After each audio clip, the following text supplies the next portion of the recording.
Itsuki was a cultured loser who constantly rejected top-level baddies to focus on his miserable life as a writer. His life suddenly took an even creepier turn when he realized that all he wants is to smash his sister's cakes.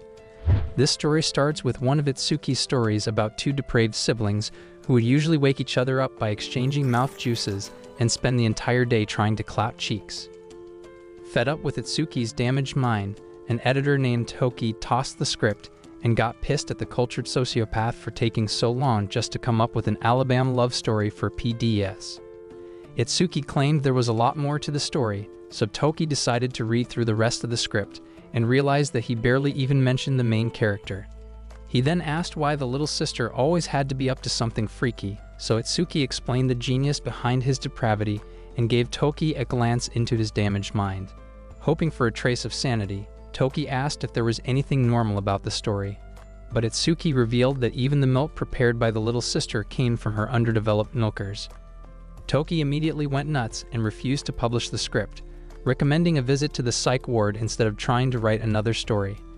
Before leaving, Toki told him to focus on completing the 5th volume of his recent series and ran into his stepbrother Chihiro on the way home. After exchanging greetings, Chihiro thanked him for putting up with Itsuki and said he was actually heading to his place to make dinner, so Toki wished him luck and wondered how different life would have been for Itsuki if Chihiro was a girl. Moments later, Chihiro got to Itsuki's place and asked about his progress with the recent series before getting started with dinner. Just then, a final boss nerd named Haruto showed up and exchanged greetings with Chihiro before stocking up Itsuki's fridge so the broke loser wouldn't starve to death. As they got seated to catch up on life as broke novelists, the doorbell rang again, so Itsuki went to welcome his college friend Miyako and a shameless midget named Kani, who immediately asked if he was down to smash. After letting them in, he told them about the series Toki rejected, and Kani felt good thinking that she was the only other person who read it. Unfortunately, both Haruto and Miyako also got a copy and were fully supportive of Toki's decision to protect innocent readers from Itsuki's non-existent moral code. To pass the time, Kani asked Itsuki for a makeout session and immediately got rejected. Haruto suggested playing a game instead, but Kani cussed him out for being a four-eyed cherry pop stopper. They eventually settled on playing a game, so Haruto told them about one called Turtle Soup, but his backwater accent made them think he was talking about a freaky version of Truth or Dare. He explained that it was a game about solving riddles that helped writers get creative, and Itsuki got excited to give them the first mystery, though his excitement was enough to make Kani finish. Itsuki's puzzle was for them to figure out why a man got happily married to a Sasquatch-looking lady, but they instinctively knew it was because she was the man's sister. Itsuki was surprised by how quickly they solved his professor-level mystery, so they explained that he had always only been capable of fantasies involving cultured sibling relationships. Haruto then took over with a mystery about a writer getting thanked for missing a deadline by his editorial team, which sent the entire group into several minutes of mental torture to figure out the answer. After asking a bunch of questions, Kani started getting close, but Itsuki interrupted her to act like his 5-kilobyte processing brain had actually figured it out. He then asked them all a bunch of questions to get hints from their ideas, and said the editorial staff probably got poisoned by the gas from their air vents, and thanked the writer because he came to extend the deadline and save them in the process. Haruto commended him on finally getting something right for once, and Itsuki immediately started boasting about being smarter than Einstein, so Kani asked if she could add to his intelligence by giving him some brain.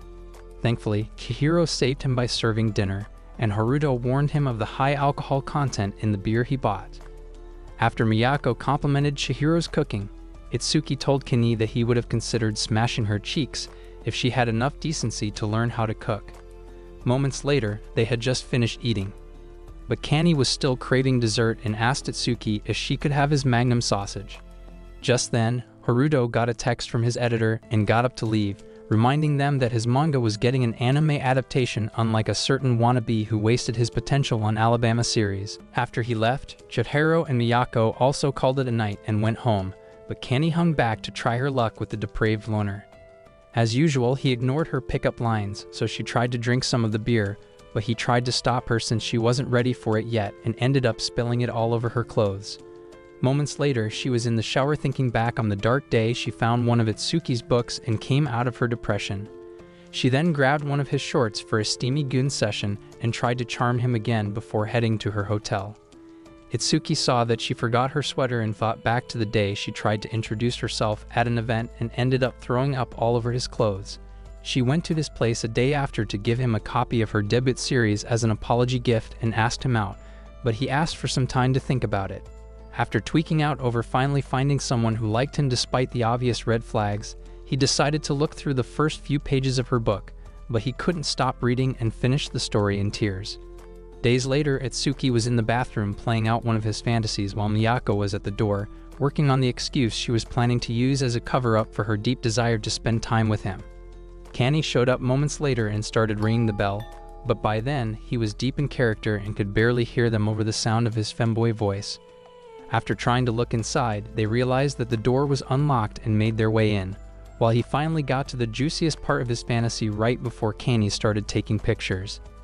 He immediately covered his baby carrot and tried to explain himself, but she said it wasn't her first time seeing a mini sausage. Miyako, on the other hand, could not handle the sight of his vanilla buns, and Kanny tried getting her to chill out until Itsuki chased them both out. He immediately tried to continue his cultured bath routine, but the doorbell rang again, so he wrapped a towel and saw Haruto, who was immediately at a loss for words and also ended up seeing his tiny woodpecker. At the time, Kanny was staring at the pic of his rice cakes and asked Miyako why she freaked out, since college girls were usually top-ranked bops. Miyako's naive response made Kanny curious, so she asked if Miyako was actually still a virgin. But she denied it and claimed to have handled more sausages than prime Mia Khalifa. Kanny then asked about her life in college and specifically wanted to know about Itsuki. But Miyako reminded her that he was actually a dropout. That brought back memories of the day she was in class with her besties and saw the miserable loner obsessing over something on his laptop. Her friends naturally thought he was a miserable creep with no friends, and although that was true, Miyako actually found his mysterious life interesting.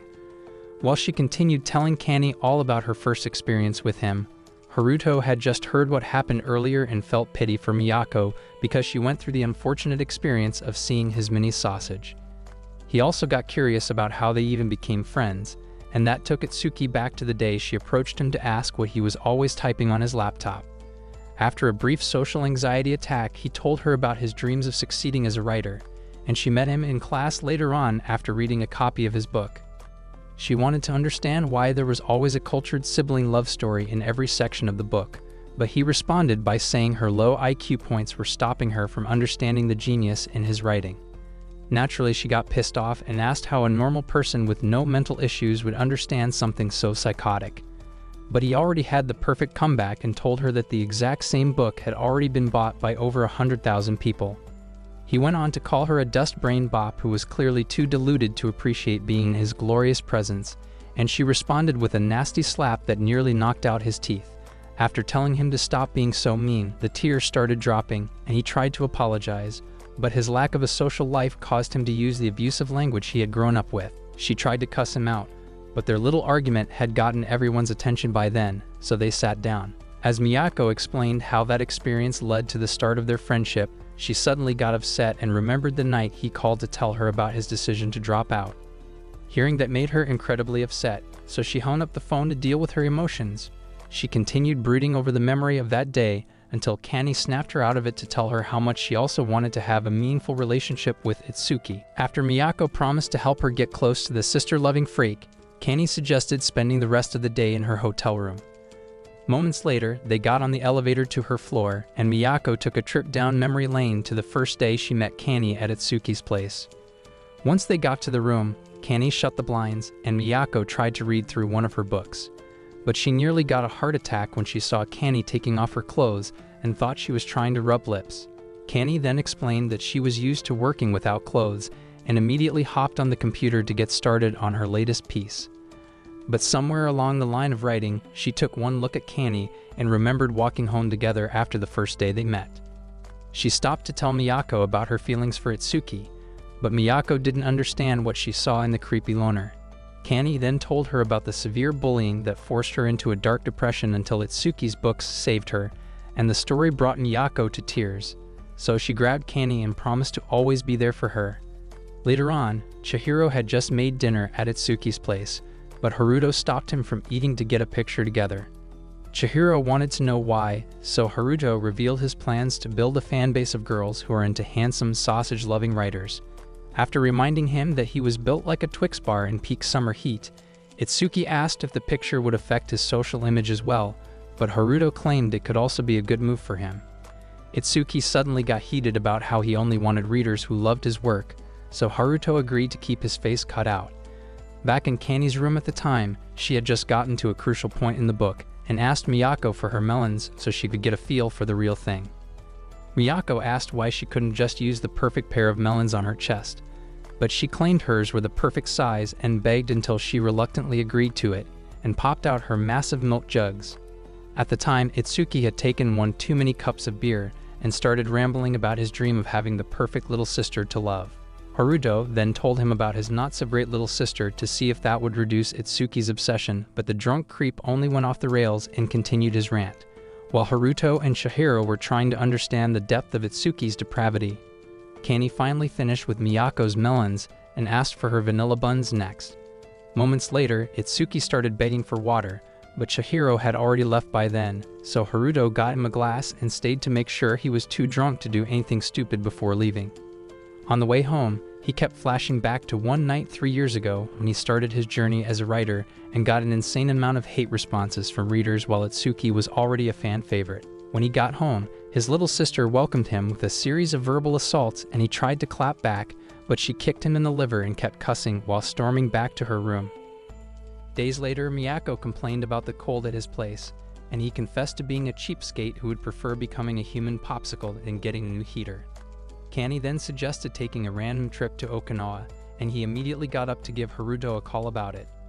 The very next day, they took a flight to Okinawa, but Haruto ditched them to attend a meeting for his anime adaptation. Later that night, they went out for drinks, and Itsuki couldn't stop yapping about how good his beer tasted. Kanni asked for a sip, but they both told her to try again when she gets to drinking age. She then asked Itsuki if her age was the reason why he had refused to clap cheeks, but he played dumb to avoid giving her a direct answer.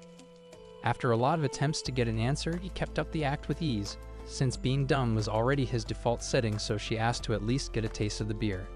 He gave her an egg instead, and she used that as an opportunity to demonstrate her next-level tongue skills, while he deeply struggled to control his demons. Afterwards, he was in his hotel room trying to get some work done, but Miyako came through with cans of exotic booze, so they spent the following hours destroying their livers.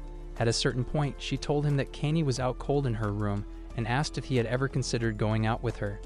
He then told her about the day he broke her heart by rejecting her first request for a date, and Miyako revealed that she had always thought he was a heartless player who just kept Kanni around for fun. She then asked if he truly had no feelings for her, but he said it was complicated and asked if she had read any of Kanni's books. With a sudden change of expression, he told her to read one because she was apparently far better than he could ever dream of, but before she could ask how he knew, the alcohol made him hit the snooze button. The next day, they spent some time looking through all the tourist attractions before visiting every popular spot they could afford and eventually ending up at a beach. Itsuki tried to take pictures to capture the moment, but Kanni immediately tore off her clothes to get in the water, so he hid behind a rock to protect his already messed up mind. Watching Kanni be so carefree despite having her full plot exposed to every otaku in the distance made Miyako rethink her boring and straight-up depressing lifestyle. Moments later, she also went commando and was trying to reach Kanni when she stopped her to ask how she had such an amazing physique. That took Miyako back to her early days in high school when she ditched karate to join a friend in the tennis club, but Kanni brought her back to current times to continue having fun in the water. Meanwhile, Itsuki spent the rest of that evening behind a rock and created another insane story about a whale shark whose sister got captured by a powerful villain. After the shark's ex swallowed the villain whole, the little sister agreed to marry her whale shark brother and started their love story with a kiss on the snout. Days later, an illustrator named Setsuna, who got dressed like the rainbow, read it and thought the story was a masterpiece to be recorded in the history books. After telling him that Toki naturally rejected his stupid idea, Itsuki went on to explain how the Godzilla-sized shark was supposed to smash the little girl's cakes, and Setsuna immediately drew up a sketch to bring his psychotic dreams to life.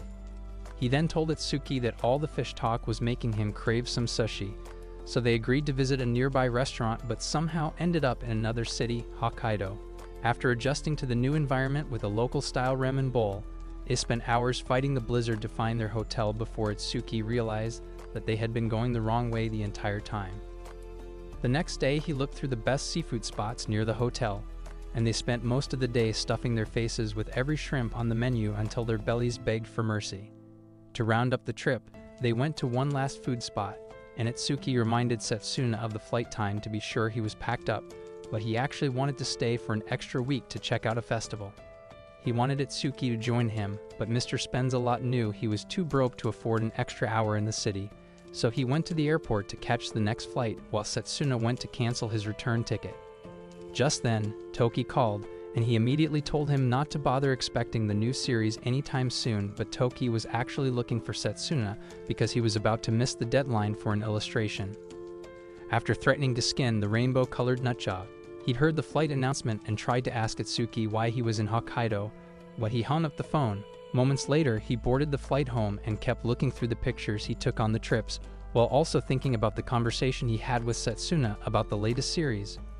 Setsuna didn't understand why Itsuki didn't want him to do the illustrations, so Itsuki explained that his talent would be wasted on another one of his extremely cultured Alabama stories. In another one of her stories, two hotties were trying to enjoy the beach, but a storm suddenly appeared, and they got stuck in a massive tornado. Their brothers were making dinner at the time, and one of them used a magic barrier to stay safe, but C immediately ran into the storm to save the love of his life, Hild, who unsurprisingly turned out to be his sister. Once Itsuki was done with the draft, Chihiro served dinner, so they both feasted and Itsuki couldn't shut up about how good it tasted. Afterwards, he tried to act like the nonchalant older brother while handing over the souvenirs he bought during the trips. He also got a matching shark strap for Chihiro that made the femboy excited and caused Itsuki to break character for a moment. Days later, Miyako and Chihiro tried to enjoy a drama-free day at Itsuki's place, but he kept making weird sounds to obviously get their attention until they caved and asked if he was having trouble with the latest series. He then explained that his main problem was coming up with a summary for the announcements and teasers to keep the fans hooked without giving out any spoilers, so they asked why it was a problem since he was the one writing the entire story. After confessing to just being too lazy and incompetent to come up with something good, he decided to write whatever his 2-kilobyte brain could think up. The next day, Haruto dropped by with Valentine's Day beer and told him how rare the chocolate-flavored liver destroyers were. In seconds, Itsuki folded and asked for a bottle, but Haruto decided to make him beg like the shameless bops he loved to write about. Lacking even an ounce of self-respect, Itsuki played his game and continued begging like a sausage-loving simp until the girls showed up and Kani asked if they could start over. Moments later, they all got seated to drink and told Kani not to even think of joining them, but thankfully she came ready with a can of her favorite drink. Before they started drinking, Haruto took a bunch of pictures to continue his fake life as a femboy, and Itsuki's obvious lack of testosterone made it look too easy. After keeping up with his adoring fans, Haruto asked Kani why she turned down all the offers to give her popular series an anime adaptation. Hearing that also made Miyako and Itsuki curious, so she told them an adaptation would triple her workload and make it impossible to get enough time for Itsuki. Haruto then explained just how stressful it was because his anime adaptation was still in the works, but Itsuki got tired of his bragging and asked if any of them brought something other than beer. Kani immediately brought out the chocolate she got for him, but he suspected that it had been laced with something until Miyako said she had bought it with Kani just to make sure it wasn't another attempt to ride his sausage. After the chocolates, they brought out leftovers of the meal Chihiro made the previous night and took turns wishing they had such a talented brother in their lives. Right as Itsuki tried to brag about it, he heard the doorbell and almost crapped his pants when he saw Toki on the other side, looking like he wanted bloodshed. After spending a few minutes yelling about his plans to rip out every bone in Itsuki's body for missing the deadline, he went in to greet the others and got acquainted with Miyako. He then gave Itsuki a bunch of chocolates from his fans and brought some from Haruto's fan mail as well. Itsuki immediately pointed out the fact that his fans clearly loved him more, and Miyako asked why he had more when Haruto had more sales. After Haruto reminded her that a lot of Itsuki's fans were girls, he crushed the cultured writer's pride by reminding him that they sent the chocolates for his characters and clearly didn't know that a sleazy creep was actually behind the stories. Itsuki ignored his obvious jealousy and started munching on the chocolates while Toki got started on his first beer and made him promise not to disappoint his readers. The next day, Miyako tried to hang out at his place, but he told her to go get a life because he was expecting an accountant to help figure out why he was still broke despite all the success with his writing. To help Miyako's slow brain understand, he explained tax payments for authors and how an accountant could help them get some of it back in cases where they get charged above the expected amount. She then asked about the accountant, but all he knew was that they were referred to him by Haruto. After wishing him luck, Miyako left, and a couple of minutes later, the blonde midget accountant named Ashley showed up. She commended him on not being like the dirty, classless Slavs she usually works with, and got started by looking through his payment records and expenses. Once finished with his payments, she asked why he didn't spend more on other things like a car because they could be written off as expenses to reduce his taxes. With the only thing on the record being the books he bought for research, she took a look around to find something else, and asked about the female figurines he had stacked up. He immediately activated geek mode to explain his love for little sister characters and addiction to getting the most famous figurines. She tried to list them as an expense for research, but he stopped her and said they were much too precious to be tagged as mere items. She then explained that putting them on the list would lead to more money he could spend on all the figurines he could ever want, so he stopped bitching about it.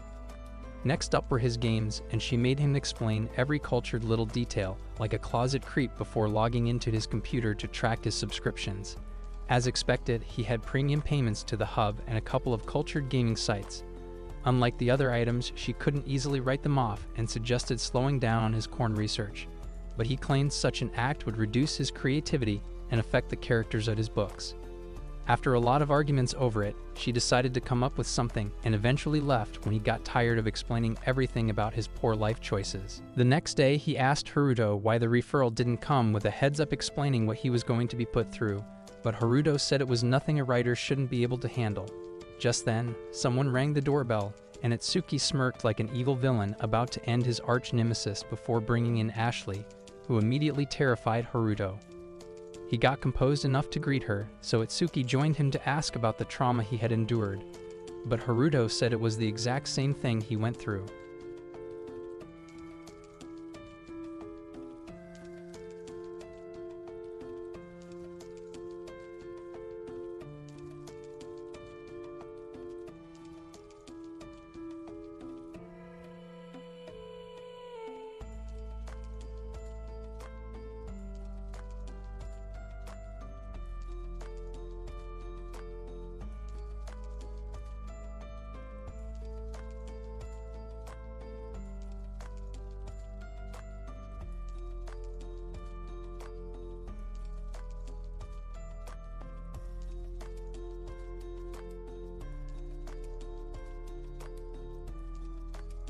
Days later, Miyako saw right through Itsuki's pathetic attempt at being stealthy and ended up following him to a karaoke place. She tried to sing with him, but he refused and said he actually came so Toki wouldn't be able to find him.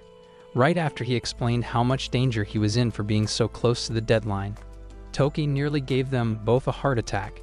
He then told Itsuki about a tracker he installed on his phone and said he was willing to do anything that would force him to finish the book. To prove his determination, he carried Itsuki like a human-shaped purse and gave Miyako his card so she could call him if Itsuki ever tried to escape again. At the editor's office later on, Haruto was trying to work on his anime adaptation, but he got distracted by the argument between Itsuki and Toki. After Toki left him to write, he stared at the laptop for a few minutes before deciding to make a run for it. His genius plan to escape in a box led him to Setsuna, and he asked if Toki was also threatening to assault him for missing a deadline. But Setsuna said he was already done with the series and suggested visiting a bath to stare at rice cakes. Afterwards, Itsuki got to the mixed hot spring and finally managed to deactivate Toki's tracker before asking Setsuna why he was so desperate to see a bunch of cakes. Setsuna then told him about a new series that had a lot of caked-up scenes, which required extensive research so he could get the drawings right. Realizing that it was just for work, Itsuki decided to head in with him, so they went to get ready, but Setsuna's chiseled abs made him regret that decision immediately. He turned to hide his dad bod while taking off the shorts, but his perfectly sculpted wagon nearly made Setsuna switch sides.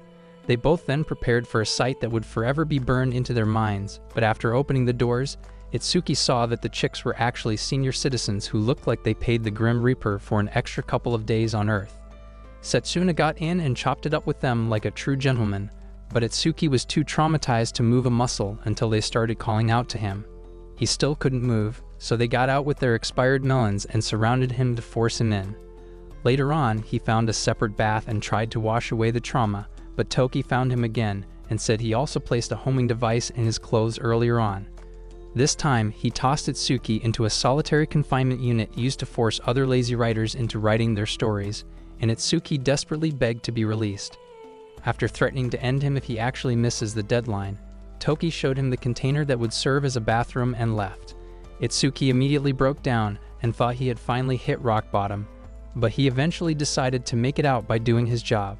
Using the trauma he experienced from Setsuna's senior citizen baddies, he created a bunch of demon minotaurs for his MC to fight. But the trauma was too much to handle, so he took a break. The next day, he had taken an entire pack of energy drinks and continued the story with Sieg's desperate attempt to find his precious sister that would lead him to a villain named Crom. This time, it was his fear of Toki that terrified him and made him realize that the entire scene was actually a dream. Just then, Haruto showed up to check on him and told him to give up if he really couldn't write anything else. He also used the opportunity to boast about how good his recent book was doing, and that made Itsuki feel jealous, so he decided to continue writing and told Haruto to make sure the others knew about his situation so they don't get worried. The next day, he finally got to the final scene and got writer's block, but thankfully, Haruto showed up again with lunch from Chihiro and the rest of his Valentine chocolates. After he left, Itsuki opened up the food box and found a spicy picture from the girls that brought him to tears. He then assassinated every crumb of the meal and chocolates before getting back to work. For the final scene, Sieg got surrounded by Crom's Minotaur army and lost all hope of victory, but his deep desire to reunite with Hild for their Alabama-style happily ever after slowly increased his energy level until he powered up and attacked. With the book finally finished, Itsuki got a bit overexcited and slammed his already starved brain on the concrete before passing out. Days later, he and Haruto went to the main bookstore where their novels had already been published and nervously watched to see how the sales would go. The first customer boosted Itsuki's confidence by picking his book, but a quick glance changed his mind, so he grabbed a copy of Haruto's instead and broke Itsuki's heart. After spending the rest of the day watching their books sell, Haruto's books sold a bit more, and Itsuki kept brooding over it at a restaurant afterward. Haruto told him not to even think of comparing since he actually put in the work to get his books sold while Haruto was spending all he had on spontaneous trips. They both ended up promising to continue their little contest and eventually figure out who was the better author, but Itsuki suddenly got a call from Toki and thought he had messed up again. His fears became shock when Toki said his series were finally getting a manga adaptation. The next day, Toki introduced him to a hot manga artist named Kato and the editor Kohai, who would be keeping up with her work to get the adaptation ready on time. After his creepy staring made her shy, he asked Toki if she actually had what it takes to match his freak on paper. To ease his worries, Kohai brought out samples of her work, and he immediately fell in love with her style of drawing. She then confessed to being in love with his stories as well and explained how they made her realize that an Alabama love story was the only way to find true happiness. In a matter of seconds, they both started yapping about their mutual psychosis while Toki and Kohai wondered why their life choices led to such a meaningless existence. After several minutes of yapping, Itsuki told her how excited he was to finally have his work illustrated by someone who appreciated his genius, and she promised to do her best. The following weekend, they all went out for a picnic in a park filled with cherry blossoms, and Haruto made a toast to everything they had been working for in their personal lives. As they started eating, Haruto thanked the gods for finally giving Itsuki a taste of the spotlight, and Itsuki couldn't stop talking about how good of an artist Kaito was until Kani started asking questions. He then explained how Kato's knowledge of his sister love stories made her perfect for the job, but Kani got jealous and argued over being the only one meant for him. Meanwhile, Haruto was trying to figure out why Ashley got invited to the picnic, so she apologized for always torturing him, even if he deserved every bit of it.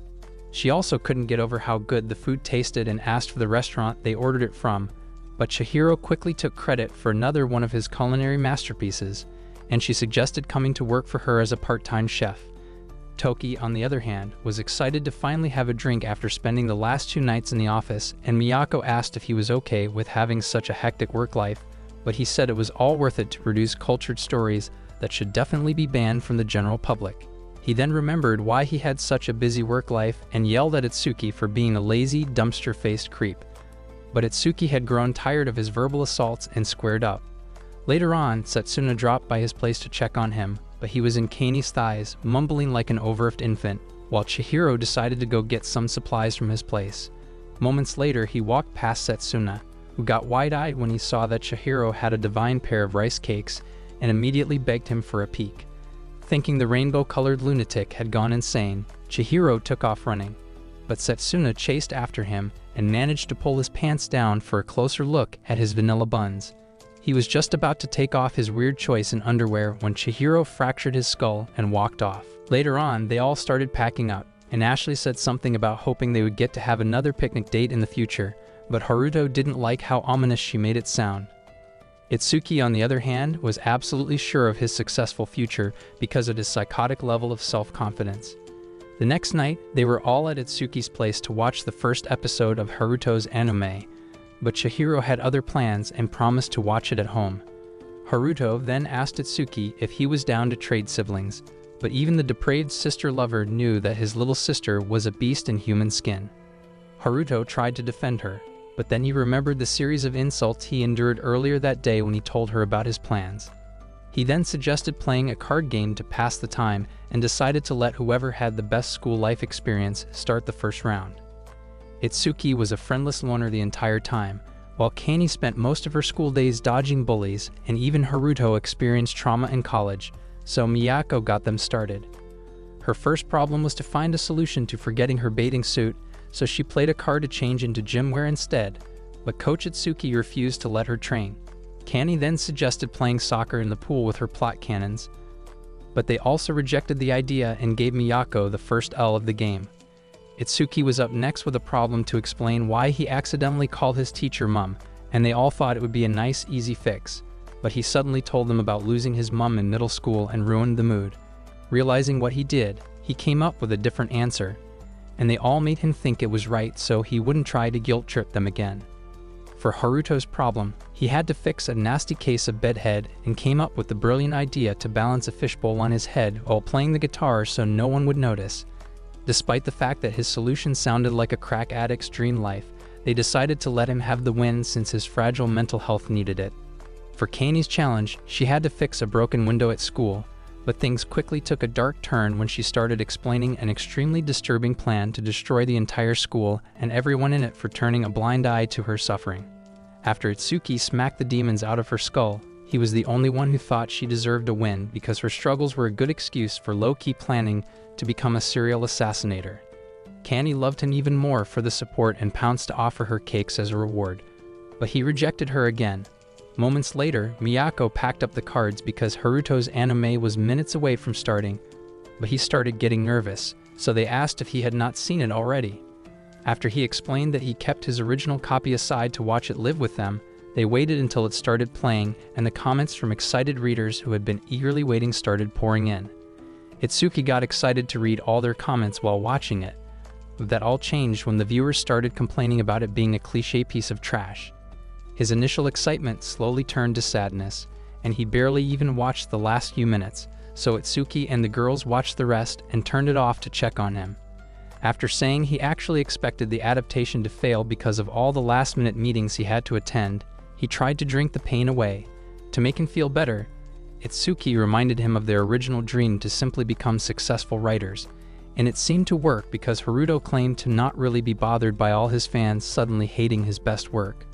But the facade fell apart in an instant, and he told them how painful it was to have years of hard work treated like a failed experiment.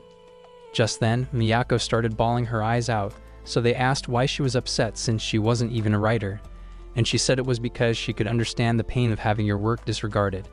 Kani then consoled her, and Haruto got up to leave so they wouldn't see him at such a low point, but Miyako's tears made him feel a little better. After getting into a cab, he posted a tweet ahead of the second episode and thought about Miyako to keep him at Itsuki's place the following week. Haruto read through the comments on the second episode and simply accepted that he was a washed-up fraud who clearly didn't have what it took to satisfy his audience. Watching him sulk reminded Itsuki of the day he talked about playing a board game after the anime adaptation, so he suggested using the game to change the mood and call the rest of the game Afterwards, they all pulled up but had no clue about the game, so Haruto explained it in detail and said they could create characters completely different from their usually boring personalities. He then gave them sheets to select powers and other things for their special characters, but Miyako's pixelated brain still couldn't understand everything, so he broke it down a little more. Chihiro then asked if he could make his character a girl, but Itsuki was already miles ahead and told them about his plot-heavy female character named Tsukiko. Chihiro then decided to make his female character into Tsukiko's little sister and creeped Itsuki out for a moment, but he agreed to it, so Kani decided to push the boundaries by also making a little sister that would be addicted to clapping Tsukiko.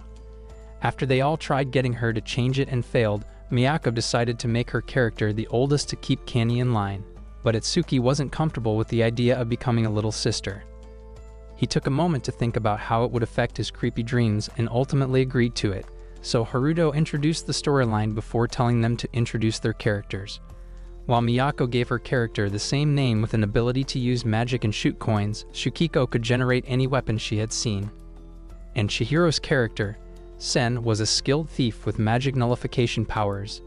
To no one's surprise, Kani's character, a girl named Deathmask, served as a cultured amplifier that would increase all their abilities by clapping them. Haruto then started off by sending their characters on a mission to find accommodation in the game's fantasy land, but a bunch of adventurers interrupted to ask if they were down to share a room. Tsukiko thanked them for being such wonderful gentlemen because she also had Itsuki's negative IQ, so the others explained what the adventurers were really up to. She then threatened to rip out their filthy sausages and got ready to fight, but Haruto called them back to the real world to establish some ground rules for fighting in the game. Once that was done, Tsukiko started the brawl and the others quickly followed suit until they realized that firepower was not enough to stop the medieval of Takis. Deathmask then told Miyako that it was time for the amplification ritual, and she tried to talk her way out of it. But Deathmask grabbed her face and exchanged mouth juices while they all watched in shock. To make sure Miyako could get the most out of the ritual, Deathmask took off her armor until Miyako's powers started to burst out. Unfortunately, a group of soldiers crashed the party and tossed them all in a cell for public indecency. Just then, a princess named Silva showed up with a task to deliver something to a mysterious sage in exchange for their freedom. They easily agreed to it, but Itsuki took them back to reality to say that Haruto was likely cooking up a sinister plan with the letter they had to deliver. After stopping Itsuki from giving away too much information, they went back to the game and had to take on a bunch of low-level goblins before finding a lake. The girls took a good look at the water and thought it was safe for a dip, but Itsuki paused the game to talk about how low IQ baddies in movies always end up getting eaten by sharks because they randomly decided to jump in some mysterious lake. Once again, Haruto stopped his conspiracy theories and swore the waters were safe, so they went back into character and Kani convinced them to go skinny dipping. Right as they were really starting to enjoy it, Haruto summoned a tentacle monster that snatched up their plot cannons and specifically got its thick, slimy sausage into Kani's vanilla buns. Miyako used her magic to get free and attacked with a magic staff, but it wasn't enough to stop the monster. Tsukiko then tried to shoot out a plasma blast and ran out of gas, so she summoned a sword instead and freed Senator after getting to safety. Sen asked Tsukiko why she sacrificed herself, and she said it was her duty as the older sister. But Deathmask felt jealous, so Tsukiko reminded her that she was the only one enjoying the monster's tentacles. To repay her kindness, Sen got them both free, so they combined their strengths and took down the monster before getting to the palace Silva sent them to. The dark vibes started giving them second thoughts, so Deathmask suggested seeing what was in the letter, and it turned out to be a message tagging them as a sacrifice.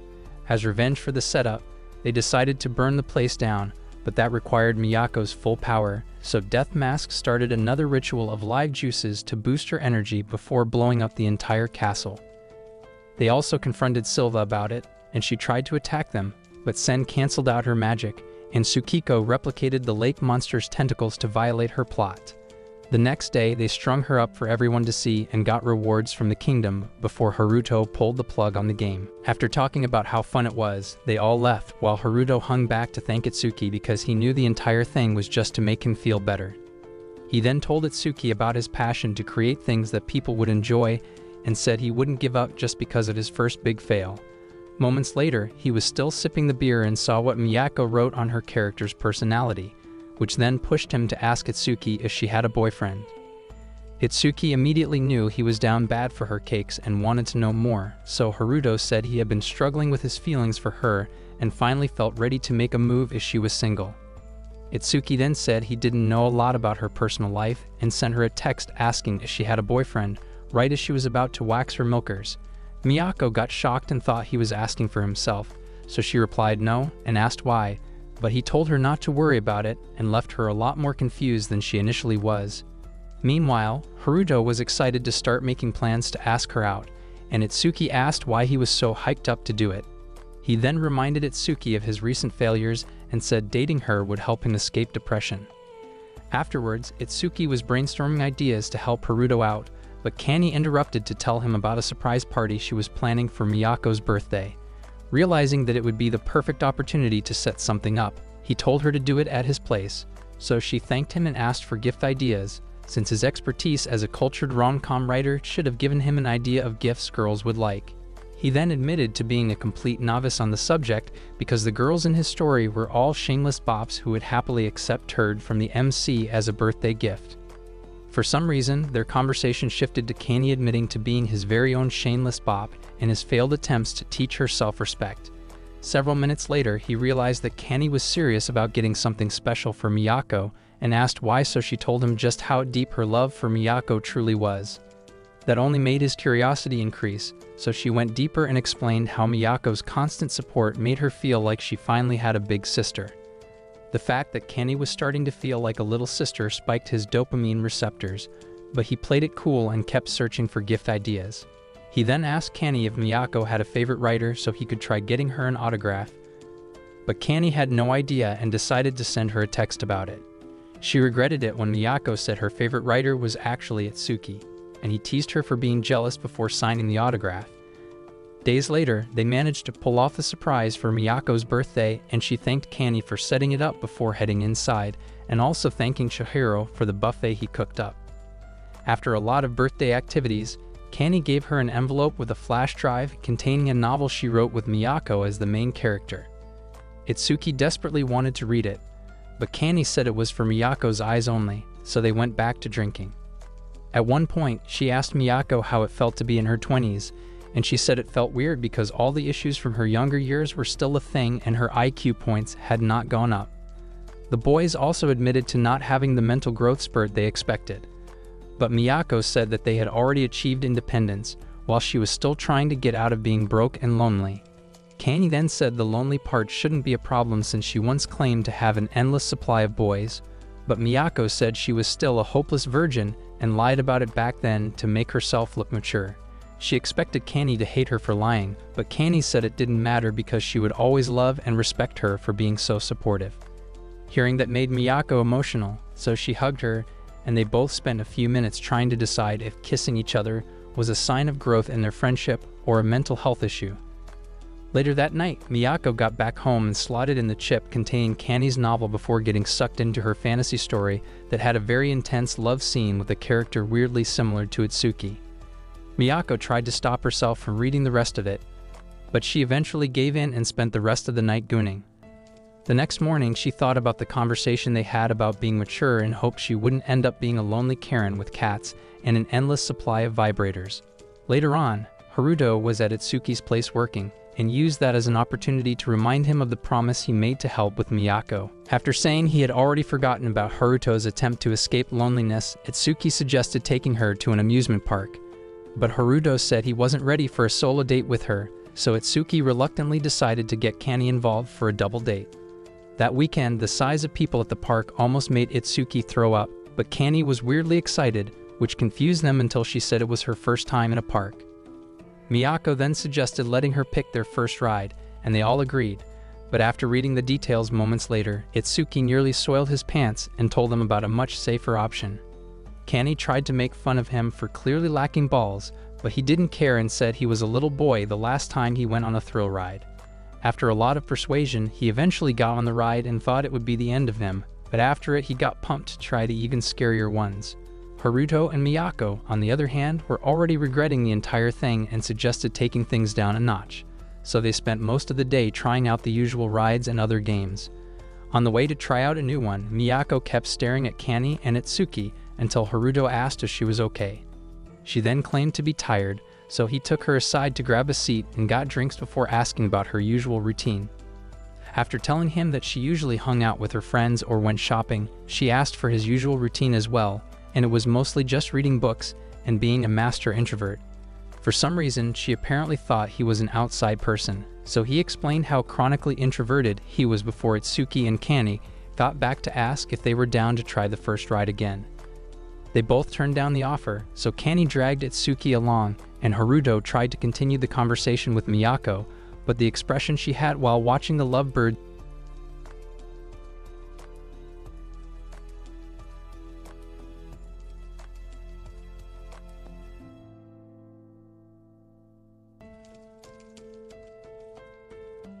The next day, Itsuki got excited to finally see the manuscript for his manga adaptation's first chapter, and Toki tried telling him to chill out, but he was sure it would be amazing because of Kaiko's talent. While telling Toki how glad he was to finally see the smashing scenes on paper, he skipped ahead and quickly lost his when he saw that the characters still had undies instead of clapping each other like cavemen. Toki then explained that Kaiko was some sort of underwear addict that apparently couldn't draw anything cultured without adding them. Afterwards, he invited her over with Kohai to demand answers, but all she could tell him was what Toki already said about her addiction. He then asked how she could easily betray him after he decided to trust her skill set, so she apologized but also wanted to know why he was always quick to strip the little sister. He explained how important it was for his readers to get the full experience of his love for little sisters by drawing every inch of their precious plot, but Kaiko thought it was barbaric to show it all, like their purity was not valuable. He suggested getting her backwater brain checked out and proceeded to have a verbal battle involving the part their families played in creating their creepy PDF way of expressing art. They both kept coming for each other until Itsuki heard the doorbell and told Setsuna that he had a lot going on with the adaptation. Aho immediately got starstruck and thanked Setsuna for letting her breathe the same air as him. He asked for the manuscript, so Itsuki handed it over and cussed Kaiko out for forcing them to read censored corn. Like Itsuki, he initially complimented Kaiko's drawings until he realized that the plots were all covered and went off the rails. She tried to defend her action, but he couldn't care less and told Itsuki she was bad for business, but Itsuki couldn't simply fire her because the rest of her drawings were solid. Setsuna then offered to draw the manga himself, but Kaiko refused to let him take her spot, so he challenged her to a drawing contest. Moments later, they were all at the office, and Toki explained the rules of the contest while Itsuki asked Kohai for his thoughts. Kohai was actually in favor of Setsuna, since he was the more experienced artist with a deep, troubled mind capable of bringing Itsuki's depravity to life. After interrupting their gossip session, Toki gave them permission to start, but Kaiko suddenly took off her bow, which turned out to be a special plot cover. Itsuki immediately attacked, but also couldn't understand why she was wearing it on her head, so she answered his questions by turning it into a mask to get herself in the right headspace for the contest. Before they could start, Itsuki called a timeout to address the elephant in the room, but Kaiko claimed the mask was her way of boosting creativity, so he gave it some thought and ultimately let it slide. With that settled, they both started an intense race to outdraw each other and managed to complete the entire section before the timer ran out. First up was Setsuna, and to no one's surprise, they all loved his unmatched skill in capturing the most cultured aspects of Itsuki's work. Kaiko, on the other hand, turned in something that initially made Itsuki a lot more pissed than he initially was, but after paying close attention to the way she slowly increased the level of exposure, they decided to give her the win. After Setsuna humbly took the L and admitted to letting his demons get the better of his talent, Itsuki also apologized for not recognizing the genius in her work and humbly asked her to finish drawing the rest of his manga so the readers could get a taste of her talent. Later that day, he was doing some research on plot armor and Kani caught him, but she couldn't understand why he needed them. She was used to the characters being uncovered, so he told her about Kaiko and didn't realize that Kani was already thinking of a way to turn his manga artist into pixie dust. She went to see Kaiko later on and wanted Miyako's help so they could both figure out why she was trying to change Itsuki's tastes. But Miyako didn't see anything wrong with it and made her upset. Kani then reminded her of all the times they would mess with each other's plot canons, but Miyako easily denied it all to make herself look good, and Kaiko told her to stop being so desperate. She tried to make Kanny understand how good plot armor actually was so she would see things differently, but the fun-sized freak refused to accept her ideologies and challenged her to a drawing contest to show that she could do a better job. While Kaiko's mask came in clutch as always, Kanny drew something straight out of Frankenstein's lab, so Miyako told her to stick to writing instead. She then explained that Kaiko's drawings could ruin her marriage with Itsuki because she wanted to walk around all day with plot armor to make him obsessed with having her box for dinner. To fix that, Kaiko suggested pulling the plug on her cultured plans because she had no plans of changing her style of drawing. With no options left to change her mind, Kanny channeled her demons and crashed into Kaiko to show her the beauty of a perfect pair of ripe melons. As Miyako watched in shock, Kanny taught her the perfect technique, which caused her to make happy noises because she never knew the scissor technique was actually good. Just as Kanny was about to grab her box, Kaiko turned the tables on her and said she was actually an experienced clapper who just appreciated plot armor a little more. Kanny realized that she was dealing with a pro and begged Kaiko for a timeout, but Kaiko also tossed her armor and demonstrated a supreme clapping technique that left Kanny tired and seconds away from passing out. Kaiko then admitted to seeing the advantage of leaving her plot cannons uncovered and agreed to draw some scenes without them. For that, she needed a new pair of melons that matched the main characters so she could get it right. Thankfully, they had the perfect test subject, but Miyako kept acting like she was not one of them until her plot armor came off. Days later, they were all at Itsuki's place to get his thoughts on the final drawings, so he looked through them and fell in love when he saw the plotful scenes Kaiko drew. Sometime in middle school, Itsuki's mom took a one-way trip to the Lord and left him with a nonchalant dad who remarried just 3 years later, causing him to hate everything about his family except for Chihiro, who was at his place again keeping him company. While eating dinner later that day, Chihiro told him about the job offer from Ashley and said he was actually going through with it. Itsuki was surprised to hear that, so Chihiro explained that he was planning to learn a thing or two about accounting to help out with his finances. Itsuki then wished him luck and told him to be careful around the fun-sized torturer. The next day, he found her office building and took the elevator up to her place, where she was waiting to welcome him. After saying that she was short-staffed due to a recent decline in work, he asked why she needed his services if she appeared to have everything under control. She then told him that she actually lived in the office and needed the kitchen cleaned up, so he went to take a look, thinking she was talking about dishes, and saw that she was basically living in a well-organized dumpster. Chihiro low-key wanted to bolt and get back to cooking for Itsuki, but he decided to test his limits and promised to do his best to restore the place. He immediately started a cleaning montage and kept battling roaches every few minutes until the kitchen went from getting abandoned trash dump to Michelin star restaurant vibes. As a reward for his efforts, she fixed him a bath, but things quickly took a turn when she came in and realized that Chihiro was actually a girl. Moments later, they both got into the bath, and Chihiro told her that Itsuki and his friends were the only ones too stupid to see the truth, because everyone else in her life could clearly see that she had a very feminine dump truck. She then begged Ashley to keep it a secret from Itsuki, and she agreed, just to see how long it would take him to find out.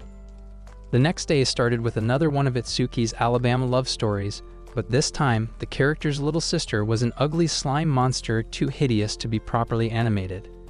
As usual, Toki barely managed to read through the rest of the story and rejected it before asking for his progress with the original series. He claimed to already be at the finale, but Toki reminded him of the solitary confinement unit to remind him of the lengths he was willing to go as an editor. The next day, he asked Kanny if she was down for a day at the zoo, and she immediately said yes, so they went to the nearest one and felt good seeing that it wasn't crowded like the amusement park. They first went to see a panda and talked about his overinflated dingleberries before going around to take pics of every other animal they could find. Afterwards, they went to get drinks, but Kanny got distracted by the berries and started talking about the different types of balls she saw on all the animals. She had also taken pictures of every pair they came across and tried to add Itsuki's to the collection. But he hid them because they were too small and would only make her lose all attachment to his baby carrot. She then showed him the pic of his waxed vanilla buns and said she was planning to make a huge picture frame with it for her goon sessions. Later on, their zoo trip served as inspiration for a finale where Crom summoned an alternate dimension Kung Fu Panda and a kangaroo with a magnum sausage to finish off Sieg and Hild.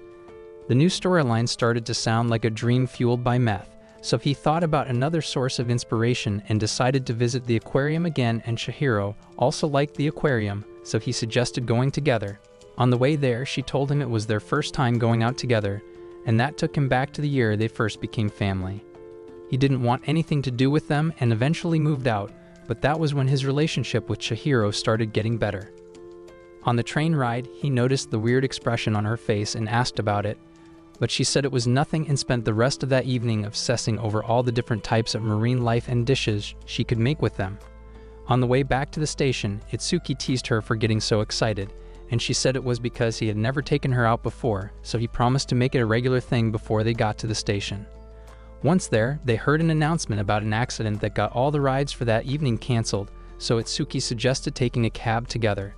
During the ride home, they kept talking about the aquarium until Itsuki said Kani would have loved to be there and told Chihiro all about the pictures she took at the zoo and how good it felt to have someone he could be freely cultured with. When they got to the family house, she suggested spending the night since his room was still vacant, but he refused right before their dad showed up. He wanted to thank Itsuki for the souvenir he gave them from the trip to Hokkaido, but Itsuki ignored him, so he left. Chihiro then got out and told Itsuki to patch things up with their dad, but he also ignored her and left. Later that night, Haruto sent out a tweet acknowledging everyone involved with the anime adaptation and thanking the viewers for sacrificing their eyes.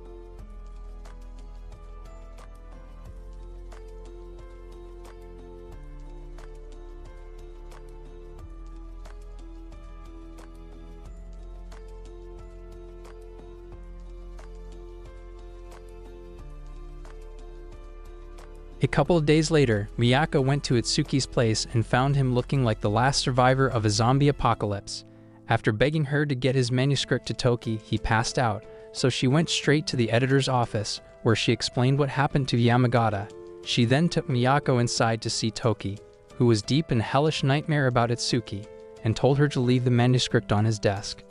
The next moment, Miyako saw her looking at the cover page for Kani's current series and asked about it, so Yamagata explained that she had actually been struggling to reach the cultured author, who had still not sent in her manuscript with the deadline for sales just a couple of days away.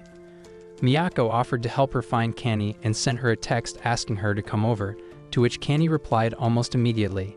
To nobody's surprise, the shameless author was in the hotel without clothes again and made Miyako strip as well, so they could play rock, paper, scissors without the rock and paper. Miyako refused and asked why she had not turned in her manuscript yet, so Kani told her that she was just not in the mood to write and said she would feel better if they massaged each other's milkers. Miyako refused again, but promised to let her do whatever she wanted after completing the manuscript. So Kani got on the bed and said she had to use her drumsticks as a pillow. After placing Kani's head on her drumsticks, Miyako asked why she wasn't using a laptop, so Kani explained that she could write with multiple devices and demonstrated by typing at the speed of sound until she finished the manuscript. Miyako gave her a pat on the head for finally doing her job, and she suggested taking over from Yamagata as her editor, but Miyako started giving her tips that would improve their relationship without realizing that Kani was trying to get her out of unemployment. After her slow brain finally caught up, she went to submit the manuscript to Yamagata, who then thanked her for all the help and started complaining about everyone she would have to apologize to simply because Kani was too much of a spoiled brat to do her job. Miyako also tried giving her tips to improve the professional relationship between her and Kani, but she said that would only get her into a situation way worse than what Toki was having to deal with. Miyako then asked if she had ever considered quitting the job, but she said the thought had never even crossed her mind because she actually liked being the first to read Kani's novels. Days later, they all met up at Itsuki's place to celebrate the release of both their books, and Kani tried to tell them exactly how Miyako had been helping speed up her work, but she stopped her blabbing about their cultured rituals. After she threatened to pull out Itsuki's spine for asking too many questions, Haruto came up with an idea to play a storytelling card game, and they played rock, paper, scissors to get started. Itsuki was first up and came up with a story about a brother and sister who were both deeply in love with and clapped each other every single day. The moment he started describing her beauty, Kani interrupted with her playing card and continued the story by introducing a hot, plotful witch that cursed the sister to become a wolf and would only cure her if the brother agreed to become her husband. Desperate to save his sister, he agreed to it and ended up falling for the witch's soft melons and rice cakes, But then Chihiro interrupted with her playing card to continue the story. As agreed, the witch healed his little sister but was rewarded with a broken heart when he decided to dump her perfectly sculpted vanilla buns for his Alabama love story. At that point, Chihiro couldn't come up with ideas anymore, so Canny took over and made the witch exact her revenge by turning the brothers' baby carrot into an anaconda and leaving them both looking like Adam and Eve before the forbidden fruit. The only way to get out of the curse was to find and appease her, but Haruto took over and introduced a giant that hunted them both until they entered a cave to hide and found a sacred sword. The older brother grabbed it to defend against the giant, but his extra-large magnum sausage made it impossible to swing the sword, so he tossed it and used the magic stick to fight off the giant and chased it back into the woods. Being the only sane person in the group, Miyako wanted to finish the story right, but Canny kept giving her a bunch of ideas to redesign the older brother's sausage until she got fed up and decided to leave it the way it already was. After defeating the giant, the Mega Sausage Brother went on to battle countless enemies with his mutated glizzy until the king awarded him and gave him permission to start a harem with his little sister and the plotful witch. After taking a few minutes to acknowledge the fact that they were sick in the head, Itsuki came up with a brilliant idea to turn their game into an actual book, but Haruto was quick to shut the idea down and told him to stop spending so much time with Canny, who was just about to hit the snooze button. It had gotten late by then, so Chihiro and Miyako got ready to leave, but Canny was too tired and decided to sleep on Itsuki's bed, so they both left while he had a drink with Haruto. Once he could hear Canny's snores, Haruto asked Itsuki why he had still not asked her out since it was clear how much he liked her. Itsuki first wanted to know why he suddenly brought up the topic, but Haruto simply said he had his reasons and didn't want to say anything else. Itsuki then denied having those kinds of feelings for Canny, but Haruto told him to stop the cap and kept asking questions until he caved and admitted to even wanting to marry her, so they could cuddle and smash cheeks for the rest of their cultured lives. He then explained that getting together with her would instantly put them both in the media, but while she would be talked about as the highly talented author who fell in love, he would be the wannabe trying to use her for clout. He wanted to wait until his talent could speak for itself, so he wouldn't be a background character in her life. Haruto understood what he meant, so he wished him luck, and they both didn't realize that Canny had been listening the entire time. Later that night, he was just starting to really enjoy reading Canny's book when Toki called to tell him something. He interrupted and said he already knew that Canny had way more sales than him, but nothing could prepare him to hear Toki say that his book had just been approved for an anime adaptation. Back when Itsuki was in 6th grade, his mom got sick, and he had to spend most of his time at home alone with Midahora, a maid hired by his dad to make sure he couldn't starve himself. Shortly after that, his mom passed, and he was already a weird loner by then, so he just continued life as it was and picked up an interest in books. Days later, things changed when a hot high school girl named Ayane dropped by. She was actually Midahora's daughter and wanted to keep him company because she heard he was feeling down, but he said she didn't have to do that just because her mom told her to. She claimed it had nothing to do with her mom and said she had been hearing so much about him over the last few months that she just started to feel like he was a lonely little brother in desperate need of a responsible older sister. He tried to tell her about his thing for being the older brother addicted to loving his sister, but she ignored him and went up to his room to find a book she could read. She first picked up a cultured one, and he tried to explain himself, but she said it was no big deal since all her friends had books like that at home. He then tried to find something good for her, but she told him not to bother stressing over it as she would be okay reading whichever one he was most interested in. After he gave her the book that started his love for little sisters, she promised to return it the following week, and that ended up becoming a whole thing. She would come over every week to read with him and even put on cosplay outfits without realizing that he was slowly getting hooked. He eventually made up his mind to tell her about his feelings, but the following week she showed up with tears in her eyes and told him about a crush that rejected her. He then asked for a description of the Sigma Chad that turned down an opportunity to smash her perfect buns, so she told him about the guy. But he turned out to be a midget beta who wasn't even good looking. He got tired of hearing her describe him and stopped her to confess his feelings, which left her stunned for a moment. He immediately followed up by asking for a date, but she rejected him, and he couldn't understand why since he clearly matched her type. She then explained that he had been brother-zoned right from the first day they met and made him cry, so he told her never to come back again because he only wanted to love a little sister. After spending the rest of that evening bawling his eyes out, he went back to his sad, lonely life and kept it up until after graduation. When the annual contest for new writers came up, he finished another one of his books and decided to give the whole writing thing a try, kickstarting what would lead to him becoming an independent creep making a living from his fantasies. Afterwards, he woke up on Kani's thighs, and she asked if he was dreaming about popping her cherry, but unfortunately, it was another one of his fantasies that had nothing to do with her. Later on, they all came together to celebrate him finally getting an anime adaptation, and Toki dropped by shortly after to ask why he had to run his mouth just a day after hearing the news. After Itsuki told him not to worry about it since it was only his close friends that knew anything, they both talked about how busy their lives were about to become, while Miyako watched them and realized that they were actually a good match when they weren't trying to end each other over a deadline. Later that day, Haruto brought out a new game he got to celebrate Itsuki's anime adaptation, and they all decided to play it. They basically had to roll dice to play out a make-believe version of a writer's life, so Chihiro got started by tossing her dice and getting into a major label. After Kani did the same and also debuted in a major label, Itsuki decided to take his shot as well, but he got rejected. Miyako then got into a minor label, and Haruto chose the unpopular internet novelist route that no one else seemed interested in. With the basics covered, Chihiro rolled again and got a huge profit from the sales of her first release. As they took turns rolling dice, Haruto kept getting rejected by the major labels, so they told him to consider going for a mid-level label, but he refused to give up. On the other hand, everyone else was making a ton of money except Haruto, who was still just with enough to cover rent because he left the label deals to enjoy cheap internet fame.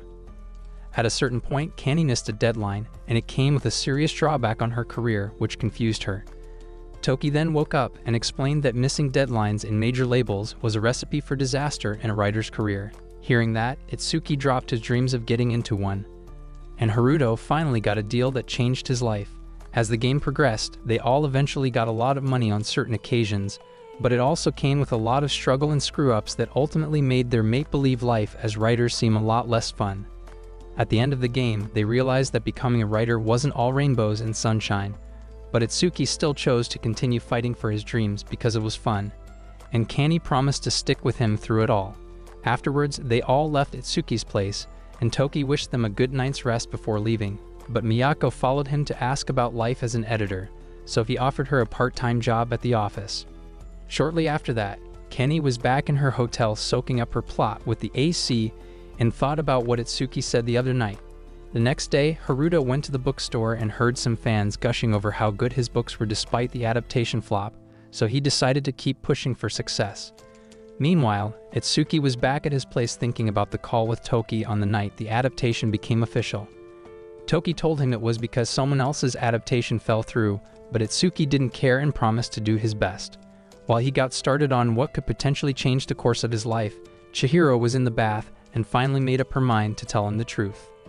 Will the truth about Chihiro change Itsuki's motivation to continue chasing his dreams of becoming a successful writer or lead to an even creepier version of him that ends up crushing Kani's heart?